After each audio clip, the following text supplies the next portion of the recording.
Republic Kannada ಧ್ಯೇಯವಾಕ್ಯ ನಿಮ್ಮ ಧ್ವನಿ. ಜನರ ಅಭಿಪ್ರಾಯಕ್ಕೆ ಒಂದು ಮುಕ್ತ ವೇದಿಕೆಯನ್ನು ರಿಪಬ್ಲಿಕ್ ಕನ್ನಡ ಒದಗಿಸಿಕೊಡ್ತಾ ಇದೆ. ಅದರಂತೆ ನೀವು ಅಭಿಪ್ರಾಯವನ್ನು ತಿಳಿಸಬಹುದು. ಬಿಡದಿ ಟೌನ್ಶಿಪ್ ವಿಚಾರದಲ್ಲಿ ಸರ್ವೆಗೆ ಬಂದಿದ್ದ ಸರ್ಕಾರಿ ಅಧಿಕಾರಿಗಳ ವಿರುದ್ಧ ಹಿಂಸಾತ್ಮಕವಾಗಿ ಪ್ರತಿಭಟಿಸಿದ ಆರೋಪ ರೈತರ ಮೇಲಿದೆ. ಭಾರತೀಯ ನ್ಯಾಯ ಸಂಹಿತೆಯ ವಿವಿಧ ಸೆಕ್ಷನ್ಗಳ ಅಡಿಯಲ್ಲಿ ಪ್ರಕರಣಗಳು ದಾಖಲಾಗಿದೆ.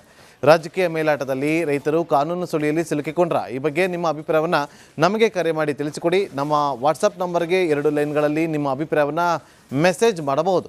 ಎಕ್ಸ್ನಲ್ಲೂ ಕೂಡ ಅಭಿಪ್ರಾಯವನ್ನು ಹಂಚಿಕೊಳ್ಳಬಹುದು. ರಾಜಕೀಯ ಮೇಲಾಟದಲ್ಲಿ ಬಿಡದಿ ರೈತರು ಕಾನೂನು ಸುಳಿಯಲ್ಲಿ ಸಿಲುಕಿದ್ರ? ಈ ಬಗ್ಗೆ ನಿಮ್ಮ ಅನಿಸಿಕೆ, ಅಭಿಪ್ರಾಯವನ್ನು ಈ ಕೂಡಲೇ ಹಂಚಿಕೊಳ್ಳಿ.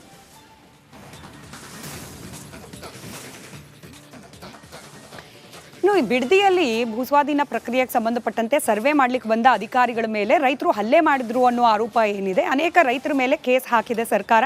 ಅದರಲ್ಲೂ ವಿಶೇಷವಾಗಿ ರೈತ ಮಹಿಳೆಯರು ಕೂಡ FIRನಲ್ಲಿ ಅವ್ರ ಹೆಸರನ್ನ ಕೂಡ ಉಲ್ಲೇಖ ಮಾಡಲಾಗಿದೆ. ಅವ್ರಗಳ ಪೈಕಿ ಶ್ಯಾಮಲಾ ಅನ್ನೋ ಒಬ್ಬ ರೈತ ಮಹಿಳೆ, ಅವ್ರ ಮೇಲೂ ಕೂಡ ಇದೀಗ ಕೇಸ್ ದಾಖಲಾಗಿದೆ. ಅವ್ರನ್ನ ನಮ್ಮ ಪ್ರತಿನಿಧಿ ಮಾತನಾಡಿಸಿದ್ದಾರೆ. ಏನು ಹೇಳ್ತಾರೆ ಶ್ಯಾಮಲಾ ಅವರು ಅಧಿಕಾರಿಗಳ ಮೇಲೆ ಹಲ್ಲೆ, ಅವ್ರ ಮೇಲೆ ಪ್ರಕರಣ ಇದೆ ಇತ್ಯಾದಿ ವಿಚಾರಕ್ಕೆ ಸಂಬಂಧಪಟ್ಟಂತೆ ಕೇಳೋಣ.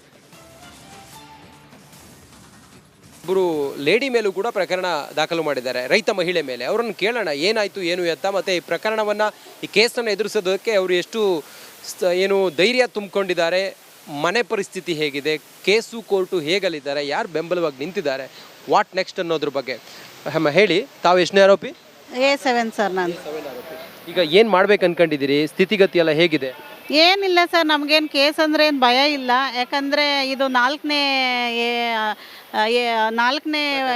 FIR ನಂದು. ಆಮೇಲೆ ಏನಂದರೆ ಒಂದು ನಮಗೆ ಇದಂದರೆ 307 ಹಾಕಿರೋದು ಮಾರಣಾಂತಿಕ ಕೊಲೆ ಅಂತ, ಅಲ್ಲ ಮಾರಣಾಂತಿಕ ಹಲ್ಲೆ ಅಂತ. ಆದರೆ ನಾವು ಪೊರಕೆ ಹಿಡ್ಕೊಂಡು ಓಡಾಡಿಸಿರೋದು ಒಂದು ದೊಡ್ಡ ಹಗರಣ ಅಂತ ಇದು ಮಾಡವ್ರೆ. ಪೊರಕೆ ಹೊಡೆದ್ರೆ ಒಡೆದು ಸತ್ತಿರೋ ಇತಿಹಾಸ ಎಲ್ಲಾದರೂ ನೋಡಿದ್ದೀರಾ ಸರ್? ಆಮೇಲೆ ಇನ್ನೊಂದಂದರೆ ವಿಡಿಯೋ ಫುಟೇಜಲ್ಲಿ ಒಂದರಲ್ಲೂ ನಾನು ಪೊರಕೆ ಇಟ್ಕೊಂಡಿರೋದು ಇಲ್ಲ, ನಾನು ಇಲ್ಲ. ಆಮೇಲೆ ಇವಾಗ ಎಷ್ಟು ಜನ ಹಾಕವ್ರೋ ಯಾರೂ ವಿಡಿಯೋ ಫುಟೇಜಲ್ಲಿ ಇಲ್ಲ, ಹೊಡೆದಿರೋದಿಲ್ಲ. ಎಲ್ಲ ಏನು ಲೀಡಿಂಗಲ್ಲಿ ಓಡಾಡ್ತಾವ್ರೋ ಅವ್ರನ್ನ ಕಟ್ಟಾಕಿದ್ರೆ ಅವರು ಮೂಲೆ ಗುಂಪಾಯ್ತಾರೆ. ಇನ್ನು ಅವ್ರ ಹಿಂದೆ ಬರೋರೆಲ್ಲ ಭಯದಿಂದ ಹಿಂದೆ ಸರಿತಾರೆ ಅನ್ನೋ ಒಂದು ಕಾನ್ಸೆಪ್ಟ್. ಆಮೇಲೆ ನನ್ನ ಹಸ್ಬೆಂಡ್ A2 ಸರ್, ಅಲ್ಲಿ ಗಂಡ ಹೆಂಡತಿ ಇಬ್ಬರ ಮೇಲೂ ಹಾಕವ್ರೆ. ಇನ್ನೊಂದು ವಿಚಾರ, ಈಗ ಮನೆಯಲ್ಲಿ ಕೃಷಿ ರೈತ ಮಹಿಳೆ ಅಂತ ಹೇಳಿದರೆ ಗದ್ದೆ, ಹೊಲ, ಮನೆ, ಕುಟುಂಬ, ಹಾಗೆ ಹಸು ಕರು ಅಂತೇಳಿ ಇರುತ್ತೆ. ಈ ಕೇಸು ಕಂಪ್ಲೇಂಟು ತಮಗೆ ಹೊಸದು. ತಾವು ಹೇಗೆ ಇದನ್ನು ಎದುರಿಸ್ತೀರಿ?